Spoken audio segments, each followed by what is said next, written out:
Hello and welcome to Quick Truth. My name is Derek Truesdale, and this week I want to take a break from James and to look at another quick idea, this time from the book of Philippians.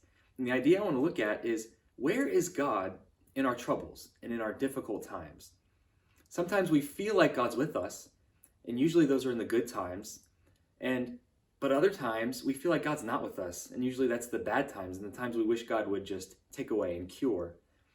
But what does the Bible say about where God is? Where is he in the difficult times?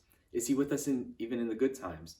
Philippians 4:9 says this: "What you have learned and received and heard and seen in me, practice these things, and the God of peace will be with you." The God of peace will be with you. We do these things that Paul's saying throughout the book of Philippians, and the God of peace will be with you.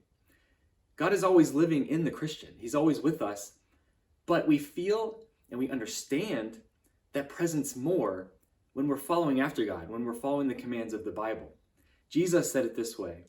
John 14:23 says, "Jesus answered him, 'If anyone loves me, he will keep my word, and my Father will love him, and we will come to him and make our home with him.'"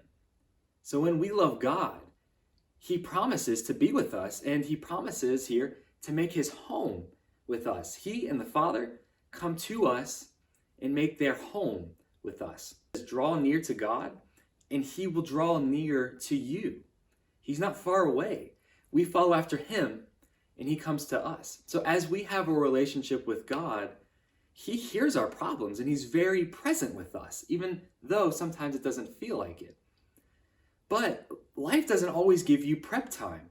Sometimes things just come in quickly and you're not prepared. You haven't been investing in your relationship with God, but this hard time is here now and this pain has to be dealt with. So what do you do then? Well, the whole book of Psalms is basically David and other people just crying out to God with their problems. And I think that's what we do. When we have these problems, we cry out to God. That's all we can do. And we just ask him for help in those moments.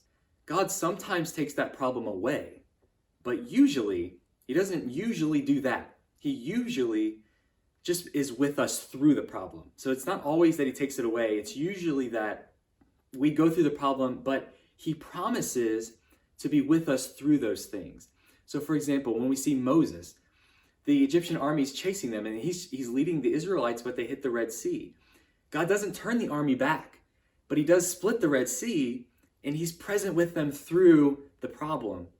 With Shadrach, Meshach, and Abednego, there's a fiery furnace. God doesn't extinguish the fire, but he stays with them through the fire. He didn't deliver them from the things, but he was with them through the difficult times. So it doesn't always feel like it. It doesn't always feel like God's with us. And we don't always even realize that he's with us at the time. Sometimes it's after the fact that we look back and realize that he was really there. But he is with you, and he will give you comfort.